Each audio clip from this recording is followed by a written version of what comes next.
Hello everyone and welcome. If you're over 60 and rely on PIP payments, today's video is one you cannot afford to miss.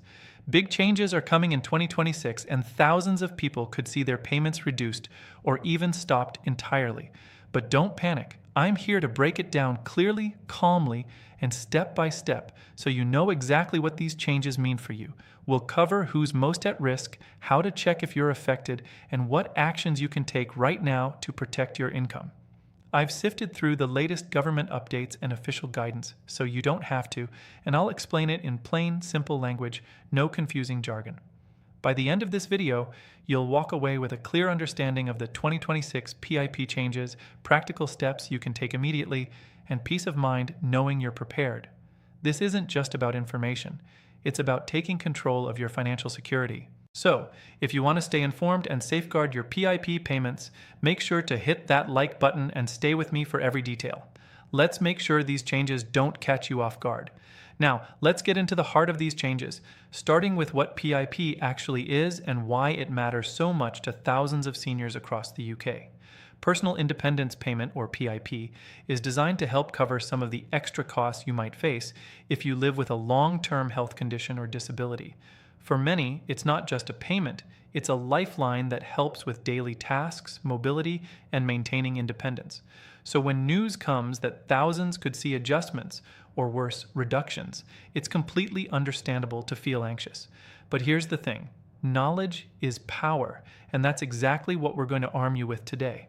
The first big point to understand about the 2026 changes is that the government is shifting the way they assess eligibility and payments. Until now, assessments have often been based on fairly broad criteria, and many people have experienced uncertainty about whether their condition qualifies or how much they receive.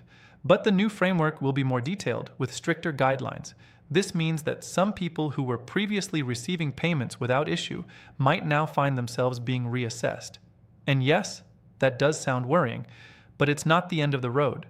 There are steps you can take to make sure your case is strong, your rights are protected, and your payment remains steady. One key area to pay attention to is how your daily living and mobility needs are evaluated. Under the new rules, assessors will look more closely at specific tasks: preparing food, managing medication, getting out and about safely, and communicating effectively. This doesn't mean your challenges are being scrutinized unfairly.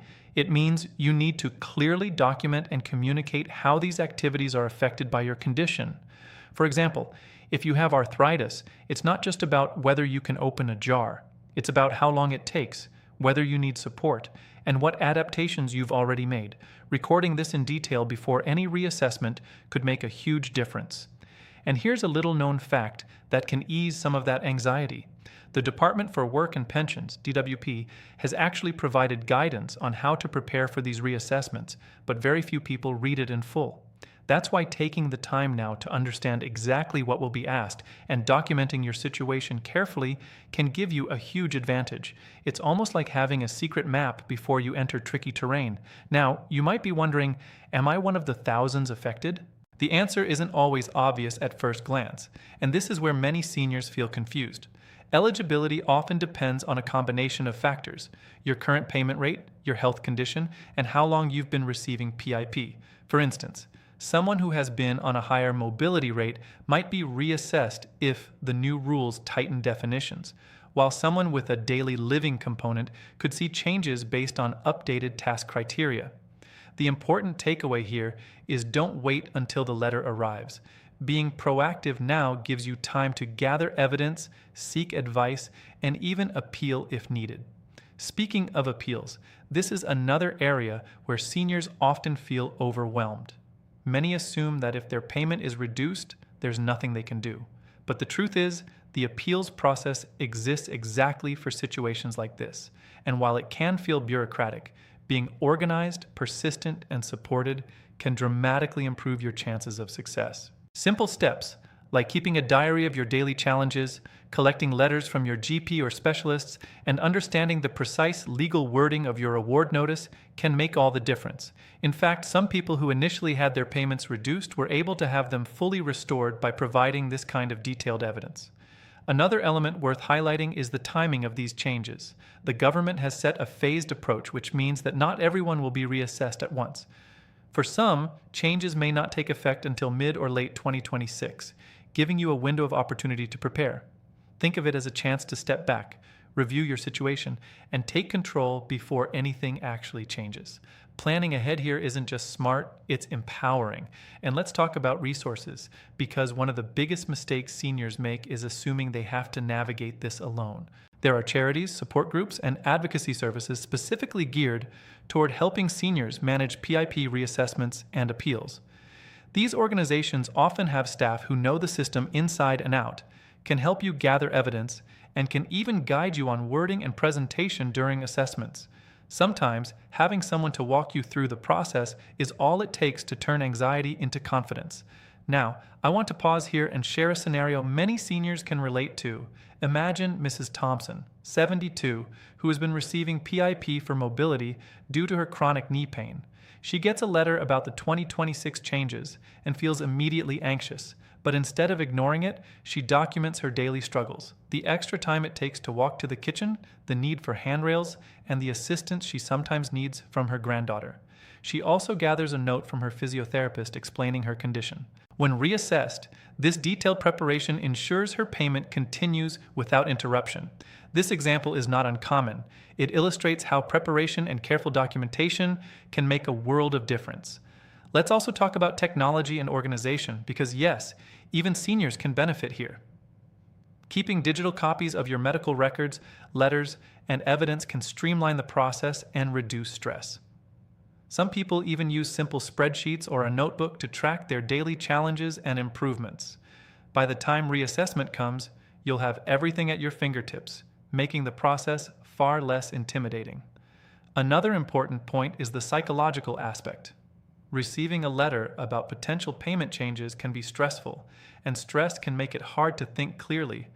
That's why taking it one step at a time, breaking tasks into manageable pieces, and reaching out for support is so critical. Remember, this isn't just about finances. It's about protecting your independence, your comfort, and your peace of mind. And here's something that might surprise you. While the changes sound drastic, many seniors won't be affected at all, or may even find their payments stay the same. The key is understanding where you fit within the new system. By the end of this video, my goal is for you to feel informed, prepared, and confident, rather than anxious or overwhelmed. As we continue, we'll also cover some less obvious strategies that can help maximize your chances of keeping your payment steady. These include understanding exactly which documents carry the most weight, how to clearly explain your limitations without exaggeration, and ways to communicate effectively with assessors. It's about being strategic, not manipulative, presenting the truth in the clearest, most compelling way. Finally, I want to leave you with a thought. While policy changes can feel intimidating, they also present an opportunity to take control and advocate for yourself. By being proactive, organized, and informed, you can not only protect your payments, but also gain a deeper understanding of your rights and resources. You're not alone in this journey, and there's real power in preparation. In the next segment, we'll go even deeper into the practical steps you can take today, from checking your current award notice, gathering evidence, reaching out to support organizations, and even tips for the assessment day itself.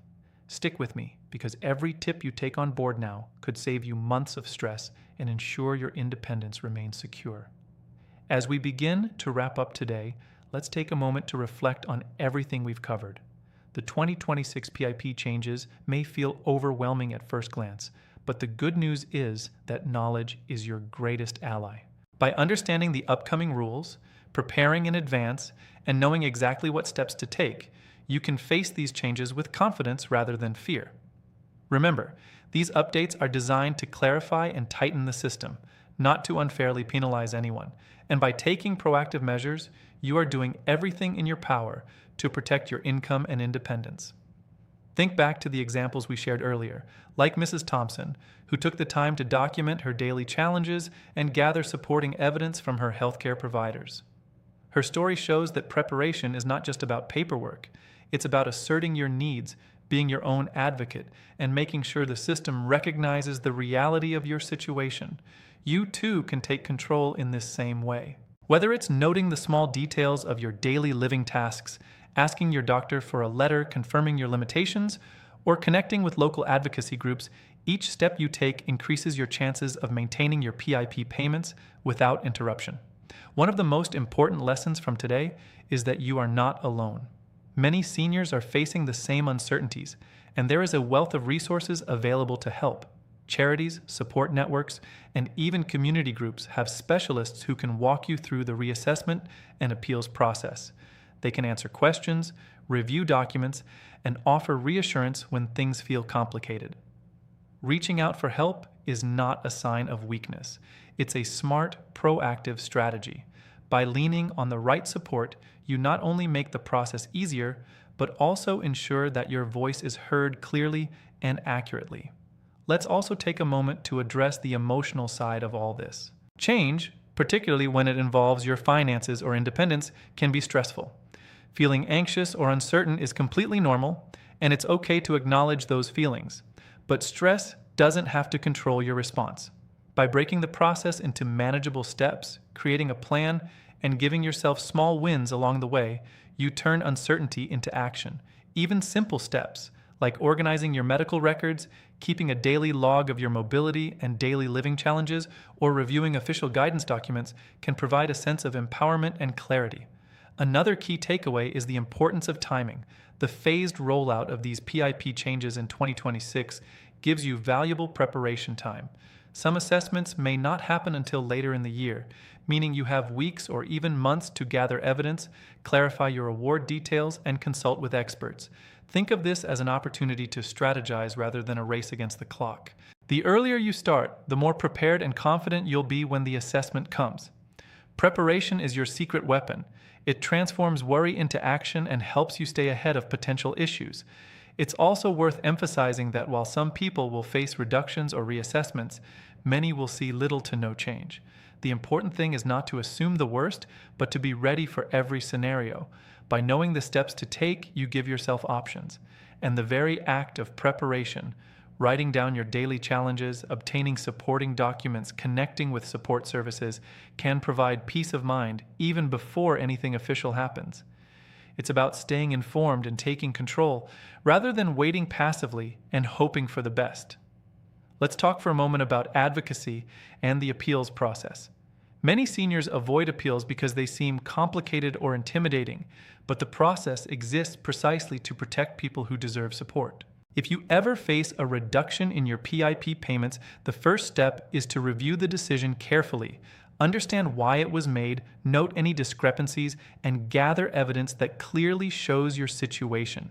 This could include letters from doctors, physiotherapists, or other health professionals, as well as your own personal logs detailing daily living and mobility challenges.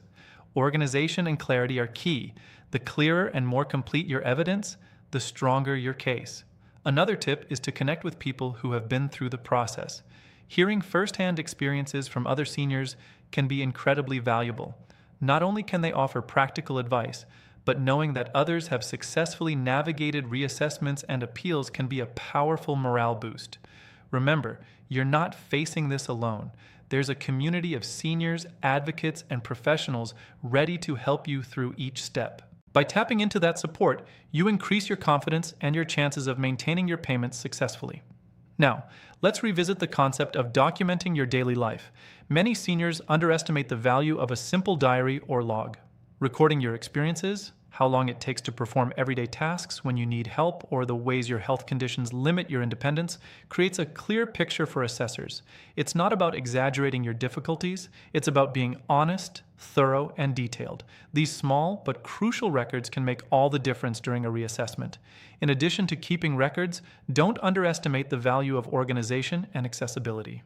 Having digital copies of your medical letters, logs, and evidence makes everything easier to access, share, and review. Even if technology isn't your first choice, simple solutions like scanning documents or taking photos with a smartphone can streamline the process and reduce stress when you need to submit evidence quickly. The goal is to make everything clear, concise, and easily retrievable. Another aspect to consider is communication. When speaking with assessors or support services, clarity is your best friend. Explain your daily challenges honestly and precisely, without assuming they already understand your situation. This is your opportunity to ensure that the reality of your condition and your needs are fully recognized. Think of it as guiding someone through your experience step by step, leaving no detail out. Small details like the time it takes to dress, prepare a meal, or get around your home can significantly influence the outcome. And here's an encouraging thought. Taking proactive steps not only protects your PIP payments, but also strengthens your sense of independence and control.